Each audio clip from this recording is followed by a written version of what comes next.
Bom dia, gente, tudo bem? Hoje a gente vai começar uma nova série de pregações intitulada Humildade Encarnada. Nós vamos falar sobre a humildade de Jesus e nós vamos usar a humildade como uma lente para nós observarmos várias atitudes de humildade de Jesus, a começar pela encarnação, depois a vida de Jesus, a forma como ele tratou os pecadores, como ele se relacionou com as pessoas, a humildade na sua morte e a humildade também na sua ascensão e exaltação. Vocês gostaram da cenografia? Hoje eu vou falar sobre a humildade na encarnação. O Vitor pediu para a gente... Não estou brincando, você ficou do colégio mesmo, e não deu tempo de tirar, mas eu acho que ficou bonitinho, né? Tem tudo a ver com a pregação. Eu vou fazer uma introdução aqui sobre a série, depois a gente vai ler o texto. Eu costumo ler o texto bíblico primeiro, mas eu vou fazer uma introduçãozinha antes. Beleza? Falar sobre humildade é sempre difícil. Pode parecer que o preletor se acha humilde o suficiente para abordar o assunto. O que não é o meu caso. Ou pode parecer que eu estou fingindo uma humildade que eu não tenho para parecer que eu tenho propriedade no assunto. A humildade é uma virtude que, quando você tem certeza que você adquiriu ela, porque você já perdeu. Que bom que a pregação não é sobre a minha humildade, que seria um desastre. É sobre a humildade de Jesus. Nessa nova série de pregações, então, como eu falei, nós vamos olhar para Jesus com essas lentes da humildade. Então eu vou pedir assim um pouquinho da paciência de vocês, porque eu vou fazer várias citações, eu vou tentar estruturar esse sermão como uma base para todos os outros sermões que vão vir depois desse, para a gente poder ter esse tema da humildade, esses conceitos bem formados na nossa mente, para a gente poder ler bem as Escrituras, olhar com atenção, com esse foco da humildade em Jesus. Para os irmãos que estão nos visitando, tanto para os americanos que vieram do CCP, quanto aqueles que nos visitam, é bom a gente relembrar a nossa missão como igreja. A nossa missão como comunidade Horizonte é ajudar cada pessoa a se tornar um discípulo maduro, que está crescendo na identidade, na comunidade e na missão de Jesus Cristo.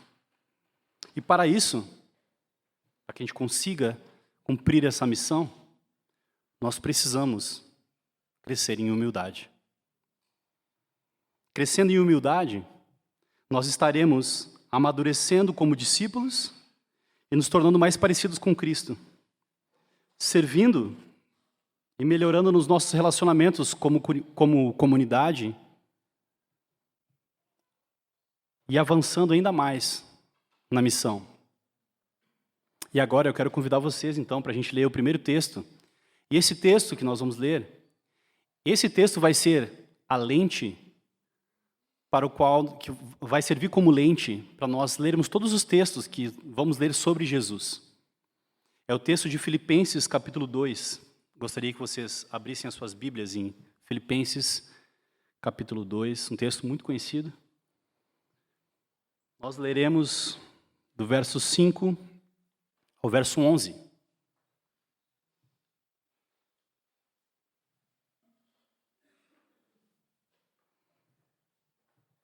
Escute com fé o que diz a palavra de Deus.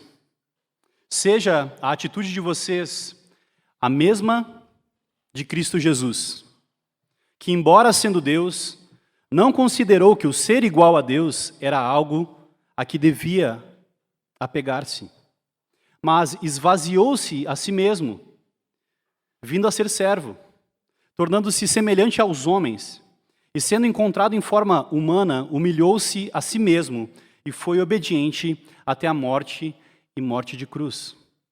Por isso Deus o exaltou à mais alta posição e lhe deu um nome que está acima de todo nome, para que ao nome de Jesus se dobre todo o joelho, no céu, na terra e debaixo da terra, e toda língua confesse que Jesus Cristo é o Senhor, para a glória de Deus Pai. Deus Pai. Feche seus olhos mais um momento. Senhor, nós cremos que o mesmo Espírito que inspirou essas palavras está aqui conosco hoje. E nós te pedimos, Espírito Santo de Deus, ilumina os nossos corações e as nossas mentes para que nós possamos compreender a beleza de Cristo, a beleza do Evangelho, a grandeza do teu amor por essa humanidade caída, Deus. E a tua revelação humilde na pessoa de Cristo. Assim nós oramos, em nome de Cristo. Amém.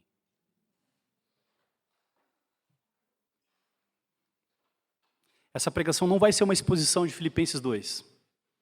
Eu vou contar em forma de narrativa o porquê Cristo teve que encarnar. Essa é uma pergunta que quando a gente olha para Jesus, a gente precisa se fazer. Será que Jesus estava ocioso no céu e ele falou, não, vou dar um rolê e vou descer na terra? Não, não foi por isso. Algo ruim aconteceu, nós experimentamos as consequências desse algo ruim todos os dias na nossa vida. Nós vivemos em um mundo caído, onde cada um quer provar o seu valor, quer provar uns para os outros, quer provar para uns que é melhor do que os outros. Como diria um poeta brasileiro, o que eu mais queria era provar para todo mundo que eu não precisava provar nada para ninguém. Talvez os americanos não saibam muito essa referência. Essa frase do Renato Russo, da banda Legião Urbana. Desrespeito, violência, guerras, abusos, falta de empatia, tudo isso e muito mais são os sintomas de um mundo quebrado. Ninguém precisa ser cristão para ver que o nosso mundo está em crise. Olhando para a história, parece que o mundo sempre esteve na iminência de um colapso. Não só globalmente por causa das guerras, mas também perto de nós. Lares e famílias sendo destruídas, pessoas sofrendo, seja de ansiedade, de depressão, de vícios. E por mais que o mundo ache que a solução virá dos avanços da medicina ou da tecnologia, parece que esses avanços são apenas novas maneiras de anestesiar pessoas sem encontrar a cura real para esse mal. Os sintomas são claros. O diagnóstico qualquer um pode dar. Mas será que nós temos coragem de falar qual é a real solução para esse mundo quebrado?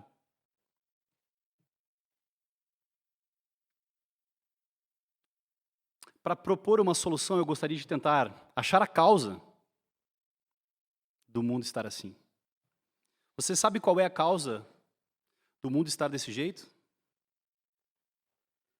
Muitas pessoas responderiam, é o pecado. Eu queria colocar dessa maneira. É a falta de humildade. Eu vou explicar o meu ponto. Para que eu possa prosseguir e levar vocês junto comigo nessa jornada em busca da humildade na pessoa de Jesus. Uma boa definição de humildade é necessária. O que é humildade? Algumas pessoas vão falar assim, humildade é ser igual a Jesus. Provavelmente alguém pensou nessa resposta, que é óbvia, mas está correta. O texto que lemos no início nos ajuda a entender um pouco mais a fundo esse objeto a ser alcançado, essa virtude tão preciosa. Embora, sendo Deus, o texto diz, não considerou o ser igual a Deus era algo a que deveria apegar-se. Olhando para Cristo, Cristo não pensou em si mesmo, na sua posição, no fato dele ser igual a Deus.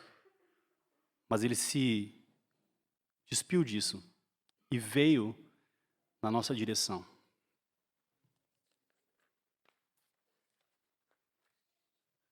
Ele se esvaziou, vindo a ser servo, humilhou-se semelhante aos homens. E sendo encontrado em forma humana, humilhou-se a si mesmo e foi obediente até a morte e morte de cruz. Humildade, essa é a definição do Tim Keller sobre humildade. Humildade não é pensar em mim mesmo como se fosse mais, nem pensar em mim como se eu fosse menos, é pensar menos em mim mesmo. Essa é uma boa definição de humildade. O meu inglês é péssimo, então já peço desculpa já de antemão. Né? O C.J. Mahaney, humildade diz assim, humildade é avaliarmos a nós mesmos honestamente à luz da santidade de Deus e da nossa pecaminosidade. Humildade é avaliarmos a nós mesmos honestamente à luz da santidade de Deus e da nossa pecaminosidade. Por quê? Para entender a respeito de humildade é necessário nós olharmos para Jesus.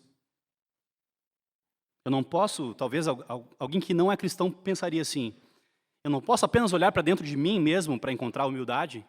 Será que lá no fundinho eu não encontro assim uma gotinha de humildade dentro do meu coração? O João Calvino tem uma definição que nos ajuda a entender o porquê nós precisamos olhar para Deus para poder encontrar a verdadeira humildade. É evidente, diz Calvino, que o homem nunca atinge um autoconhecimento sem que antes ele tenha contemplado a face de Deus e após tal contemplação tenha examinado a si mesmo.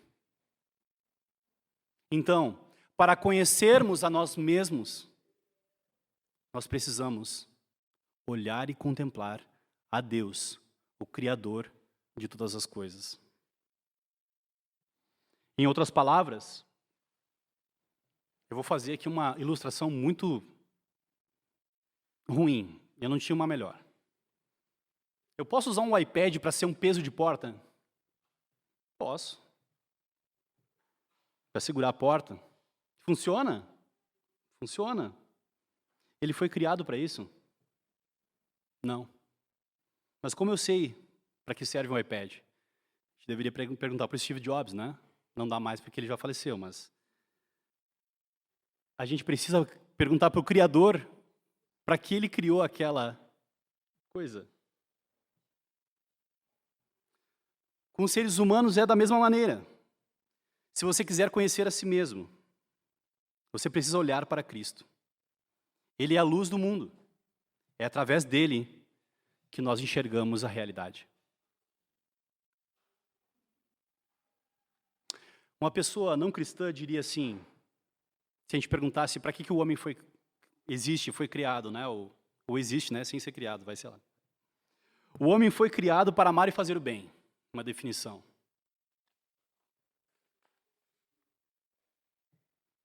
Cristãos diriam, o homem foi criado para amar a Deus, aos seus semelhantes e a criação de Deus e para fazer o bem, que é a vontade de Deus para ele. Por que, então, nós não fazemos isso? Porque nos falta humildade. Eu sei que todos conhecem essa narrativa.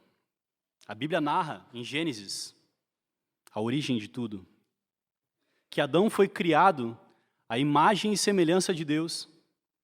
Ele vivia no mundo perfeito e em perfeita comunhão e harmonia com Deus e com toda a criação. Adão não tinha nenhum orgulho em seu coração. Ele não se ressentia pelo fato de ser uma criatura. E não usufruía de maneira abusiva da criação. Não havia pecado nele. Tudo o que ele fazia era amar a Deus e fazer o bem. Amar a Deus, a sua esposa, a criação e fazer aquilo que Deus tinha dito para ele fazer. Mas Satanás, que um dia quis ser igual a Deus e foi lançado na terra, mentindo, convenceu Adão e Eva de que se eles comessem o fruto que Deus disse para que eles não comessem, eles seriam iguais a Deus.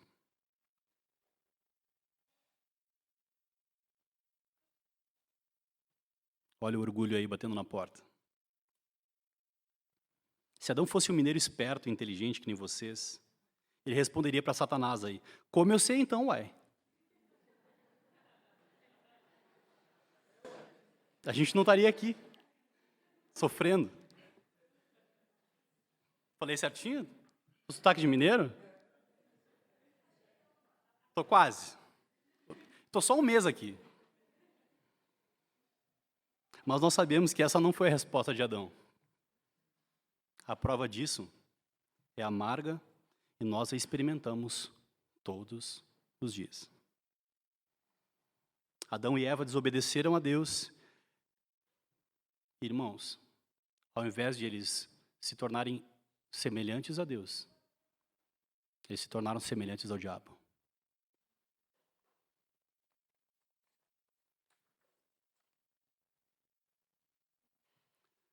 Com essa narrativa, o que eu pretendo aqui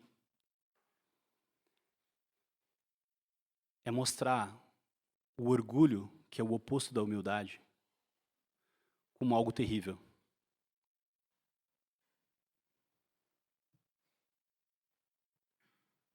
Algo que nós devemos abominar. Algo que nos afasta de Deus.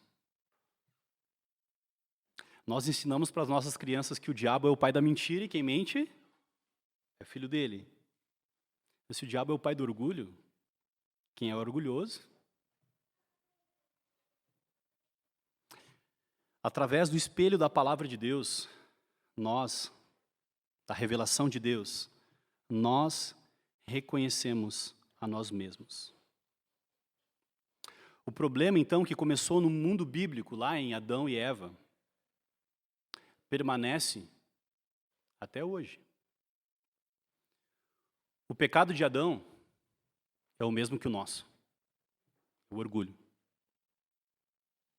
A questão aqui não é se o orgulho existe no seu coração ou no meu, e sim onde ele se encontra e como ele se expressa na sua vida e na minha. O orgulho é o oposto da humildade. É o pecado de Satanás, é o pecado de Adão. A desobediência é fruto do desejo de Adão de ser igual a Deus. Nós agimos assim com Deus e com o nosso próximo ainda hoje. E essa é a grande má notícia do pecado. Essa é a verdadeira causa do caos, do sofrimento desse mundo quebrado. Essa é a causa de tudo isso. A origem do caos, do sofrimento, é o pecado. É isso que a palavra de Deus afirma. É isso que nós, a igreja, coluna e baluarte da verdade, proclamamos domingo após domingo. O problema do mundo, o seu e o meu problema, é o pecado. Ou seja, nenhuma outra solução inventada pelo homem pode solucionar o problema do pecado.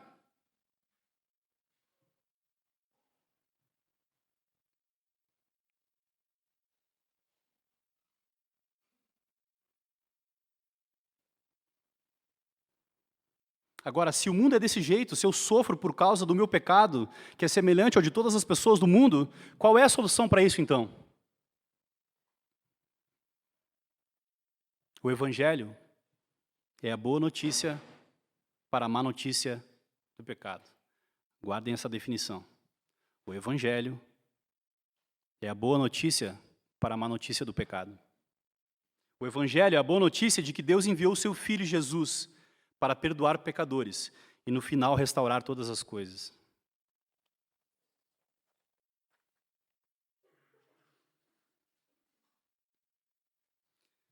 Deus não está alheio ao nosso sofrimento. Deus não está alheio ao caos que o mundo é, nem à nossa condição caída. A prova disso, a prova de que Deus não está alheio ao seu sofrimento, ao meu sofrimento, ao sofrimento de todas as pessoas, é a encarnação de Jesus. Essa é a prova de que Deus não está sentado roendo unhas lá no céu. Ele se moveu para solucionar o problema do pecado. A prova disso é a encarnação. Que maneira improvável. Nós olhamos para os nossos pais, Adão e Eva, e vemos que eles não foram humildes. Deus tinha dado o lugar perfeito, a vida perfeita, comunhão perfeita com o Criador. E eles escolheram seguir o caminho do diabo. Ouvir as mentiras do diabo. E nós colhemos as consequências disso até hoje. Mas, aprove a Deus enviar o seu Filho, que foi humilde em tudo, para poder nos salvar. A encarnação, então, é o movimento de Deus, a resposta de Deus ao orgulho do homem. O humilde Filho de Deus veio para resgatar o homem do seu orgulho. Que maneira improvável, impensável que Deus teve para salvar a humanidade. Que ironia de Deus, por causa do orgulho de um homem, o mundo caiu e se extraviou. Deus enviou seu Filho Jesus, a humildade encarnada, para consertar tudo o que o homem, através do pecado e do orgulho, tinha causado. Contrariando as expectativas de todos, ele veio na forma de um bebê. Um bebê humano e divino. Vocês conseguem pensar em uma coisinha mais humilde do que um bebê? Um bebê, ele depende da sua mãe para se alimentar, para se trocar, para tomar banho. O bebê depende totalmente da sua mãe, depende totalmente de alguém. Então essa é uma figura também de humildade na encarnação.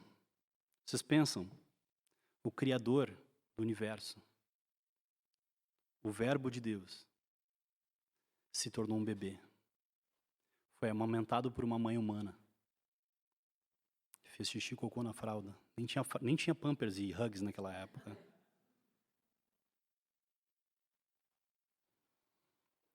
O Criador dos céus e da terra aprendeu a falar. A Bíblia diz que ele cresceu em estatura e graça. Ele crescia em conhecimento também.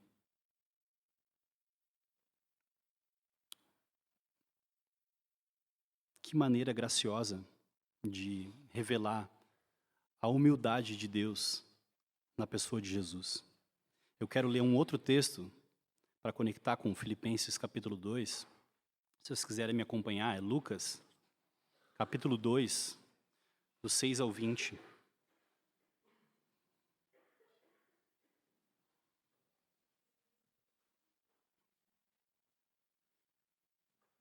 Aqui eu estou mostrando para vocês de como Deus faz para resolver o problema do pecado no mundo bíblico. E depois nós vamos para o mundo de hoje. Versículo 6. Enquanto estava lá, chegou o tempo de nascer o bebê.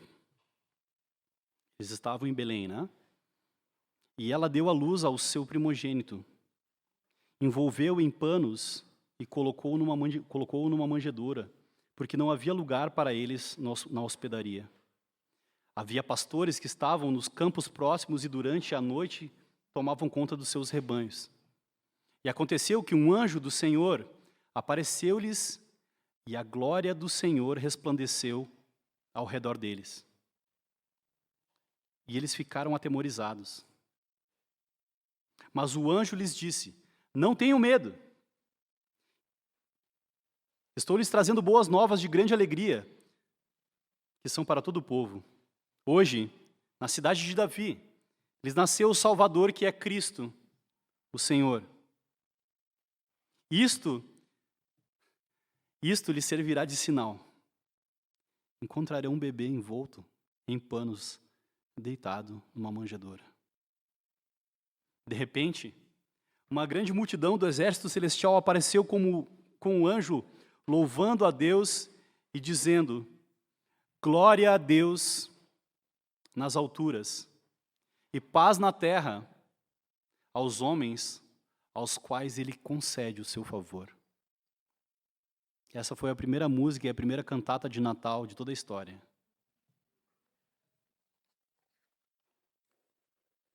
Quando os anjos os deixaram e foram para o céu, os pastores disseram uns aos outros: vamos a Belém e vejamos isso que aconteceu e que o Senhor nos deu a conhecer. Então correram para lá e encontraram Maria e José e o bebê deitado na manjedoura. Depois de o verem, contaram a todos o que lhes fora dito a respeito daquele menino. E todos os que ouviram o que os pastores diziam ficavam admirados. Maria, porém, guardava todas essas coisas e sobre elas refletia em seu coração. Os pastores voltaram glorificando e louvando a Deus por tudo que tinham visto e ouvido e como lhes fora dito.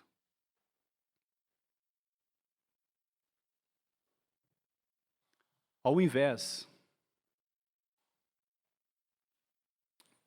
de Deus mandar o seu filho para o mais sublime palácio do reino e tudo mais, que era o que Jesus merecia,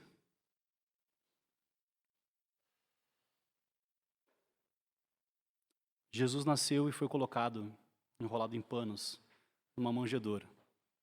E isso foi anunciado para simples pastores que estavam no campo. Pessoas necessitadas. Pastores eram desprezados naquela época. Rejeitados, marginalizados. Jesus veio não apenas para demonstrar a sua glória e o seu poder, mas Jesus veio para, através da sua humildade, salvar a humanidade. Tem um poema do Rubem Alves que ele diz assim, uma frase, um parágrafo: todo menino sonha ser homem, todo homem sonha ser rei, todo rei sonha em ser Deus, mas só Deus quis ser menino. O Filho de Deus se fez filho do homem para que os filhos dos homens pudessem se tornar filhos de Deus. A humildade de Jesus se revela desde a sua encarnação. Todos esperavam um Salvador, o Messias, o descendente de Davi, aquele que herdaria o trono. Muitos esperavam que Jesus desbancasse César, mas Jesus não veio para isso. Jesus veio em carne para fazer aquilo que nós não poderíamos fazer, que era nos livrar do pecado. Então, por isso que ele teve que vir em carne, é uma boa explicação. Jesus não veio dessa vez para mostrar o seu poder e a sua majestade, mas ele veio nos salvar através da sua humildade. Vocês lembram do nosso texto inicial de Filipenses capítulo 2? Embora sendo Deus, não considerou que o ser igual a Deus era algo que devia apegar-se, mas esvaziou-se a si mesmo, vindo a ser servo, tornando-se à semelhança dos homens. O Cristo que nasceu de uma virgem, viveu sem pecado, operou milagres, revelou a doçura e a humildade de Deus, ensinou os homens a agradarem o Criador, foi torturado, morto, sepultado, subiu ao céu, de onde virá para julgar os vivos e os mortos, como diz o credo apostólico. Este Cristo é a eterna e pura expressão da natureza e do caráter humilde de Deus. Ele deixou a glória para viver nesse mundo tenebroso que nós descrevemos. Por amor a nós, ele fez isso. E por sujeição ao seu Pai. Irmãos, Adão, com seu pecado, nos fez semelhantes ao diabo.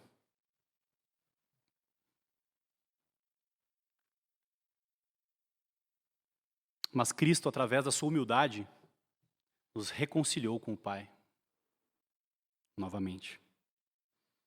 Romanos 5:10 vai dizer assim: se quando éramos inimigos de Deus, fomos reconciliados com Ele mediante a morte do seu Filho, quanto mais agora, tendo sido reconciliados, seremos salvos por sua vida. Colossenses 1:21 e 22 diz assim: antes vocês estavam separados de Deus, e em suas mentes eram inimigos, por causa do mau procedimento de vocês. Mas agora, Ele os reconciliou pelo corpo físico de Cristo, mediante a morte, para apresentá-los diante deles santos, inculpáveis e livres de toda e qualquer acusação.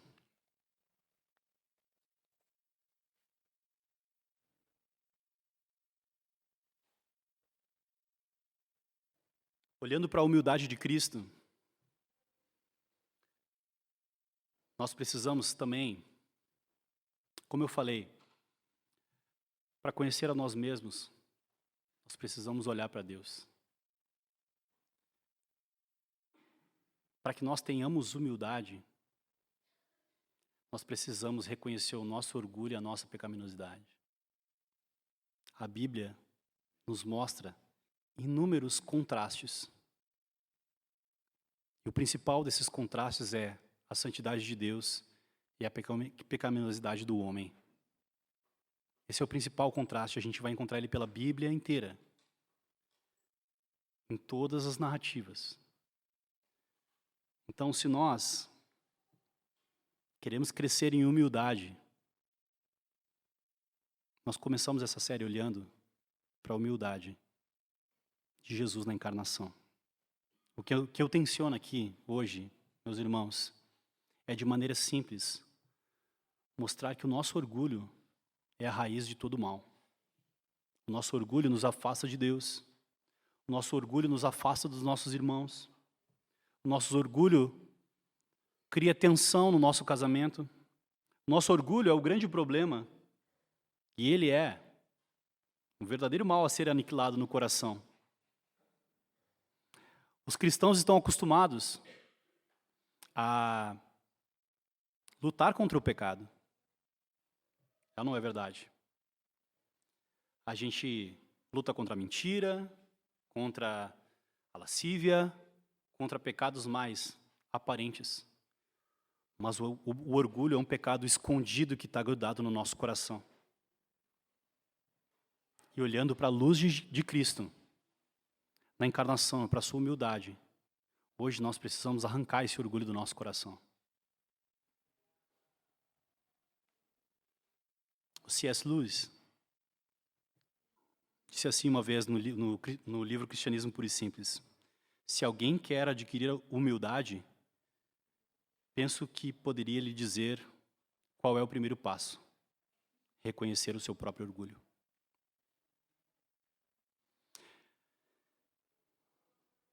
Essa mensagem não é para ser uma mensagem de tristeza e de pessimismo, fazendo com que todo mundo saia daqui se sentindo mal por ser orgulhoso.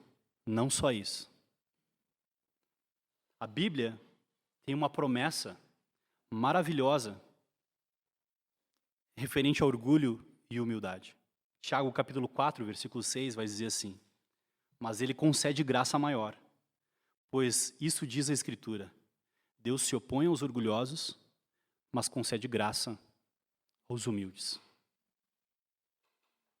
Meu desejo é que ao ouvir essa mensagem, você rejeite o orgulho e receba hoje, gratuitamente, a graça de Deus. A graça de Deus revelada na humildade de Jesus.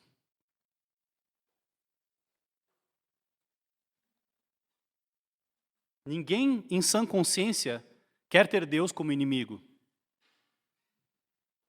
Se arrepender do seu orgulho, se arrependa do seu orgulho, receba em seu coração a fé em Jesus Cristo e desfrute dos benefícios da encarnação de Jesus. Isso parece uma mensagem para quem ainda não é cristão. E eu tenho isso em mente. Talvez você está pensando assim, não, mas eu sou cristão, eu já até me arrependi uma vez.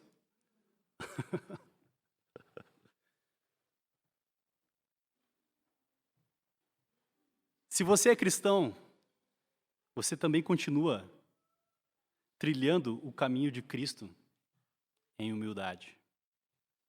A humildade não é só um requisito para ingressar na fé cristã, mas também para progredir nela. Vou repetir. A humildade não é só um requisito para ingressar na fé cristã, mas também para progredir nela. Como diria John Stott, em cada estágio de nosso desenvolvimento cristão, em cada esfera do nosso discipulado, o orgulho é nosso maior inimigo e a humildade a nossa maior amiga.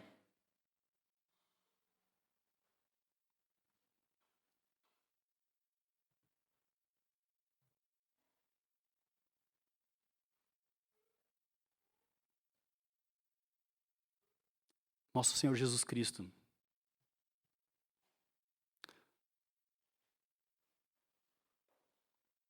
na sua humildade, veio em nossa direção para nos salvar das consequências do nosso orgulho.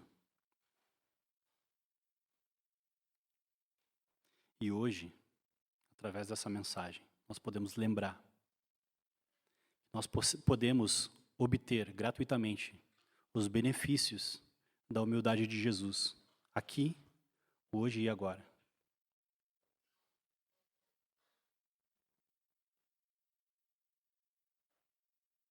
Meu desejo é que hoje nós saiamos daqui conscientes, sim, da nossa pecaminosidade e do nosso orgulho, mas também felizes e em paz com Deus, porque por causa da humildade do Filho de Deus, agora nós temos paz com Deus. Nós não somos mais inimigos. Agora nós somos filhos de Deus. Essa é a boa notícia do Evangelho. É isso que eu gostaria que vocês guardassem nos seus corações hoje. Amém? Para finalizar, eu queria ler uma outra oração do mesmo livro que Pedro usou. E eu queria que vocês prestassem atenção, eu vou ler pausadamente como eu faço. Se o pecado é o mal que causou todo esse mal na humanidade, a encarnação de Jesus é a dádiva de todas as dádivas. O nome dessa oração é a dádiva das dádivas. Eu queria que vocês ouvissem ou lessem em espírito de oração para a gente poder encerrar esse momento.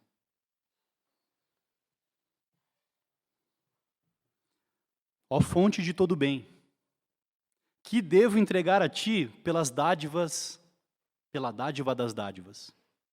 Teu próprio filho, teu filho querido, gerado não criado, meu redentor, procurador, garantidor, substituto. Seu esvaziar-se a si mesmo é incompreensível. A infinidade de seu amor está além do que o coração pode compreender. Nisto está a maravilha das maravilhas. Ele rebaixou-se para me elevar. Ele tornou-se igual a mim para que eu pudesse me tornar igual a ele. Nisto está o seu amor. Quando eu não podia subir até ele, ele me traz para perto nas asas da graça, elevando-me a si mesmo. Nisto está o seu poder. Quando divindade e humanidade estavam infinitamente separadas, ele as uniu de modo indissolúvel, o não criado e o criado. Nisto está a sua sabedoria. Quando eu estava perdido, sem que eu pudesse retornar para ele, sem que pudesse pensar em recuperar-me, ele veio, Deus encarnado, Salvou-me com a grandiosa salvação. Como homem morreu a minha morte, derramando satisfeito o seu sangue em meu benefício, adquirindo para mim justiça perfeita. E essa parte eu amo. Eu queria que todos nós fôssemos agora para Belém, há 2025 anos atrás. Ó Deus, leva-me em espírito aos pastores vigilantes e alarga minha mente. Deixe-me ouvir as boas novas de grande alegria e, ouvindo, crer, regozijar-me, louvar e adorar com a minha consciência banhada num oceano de repouso. Meus olhos erguidos a um Pai reconciliado. Coloca-me com o boi, o asno, o camelo, a cabra, a olhar com eles a face do meu Redentor e sobre ele deixar os meus pecados. Deixe-me como Simeão, apertar a criança recém-nascida ao meu peito, abraçá-la com fé que não perece, exultando, porque ele é meu e eu sou dele. Nele me tens concedido tanto que nem o céu pode me dar mais. Amém. Vamos fechar os nossos olhos? Senhor, obrigado porque um dia o Senhor foi humilde em nosso lugar. O Senhor foi humilde a ponto de tomar forma humana. E não só tomar forma humana, mas tomar forma de servo.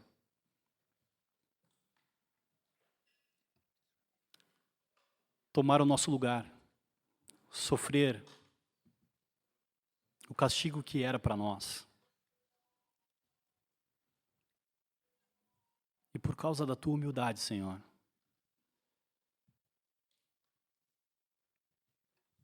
tu nos livrou do pecado, da consequência eterna do pecado. Agora, Senhor, nos ajuda como cristãos a sermos humildes, como tu nos ensinou, não só com as palavras escritas no teu santo livro, mas com a tua própria encarnação. Nos ajuda a seguir os teus passos. Nos ajuda a tratar o nosso próximo com humildade. Que a tua humildade, Senhor, que resolveu o nosso problema com Deus, também possa, Senhor, nos dar graça para que nós sejamos humildes uns com os outros. Com o cônjuge, com os filhos, com colegas de trabalho, com colegas de faculdade, com o nosso semelhante, Senhor. Para que quando nos perguntarem por que nós agimos da maneira que agimos, nós possamos responder, porque nós servimos a um Deus humilde. Assim nós oramos. Em nome de Jesus. Amém.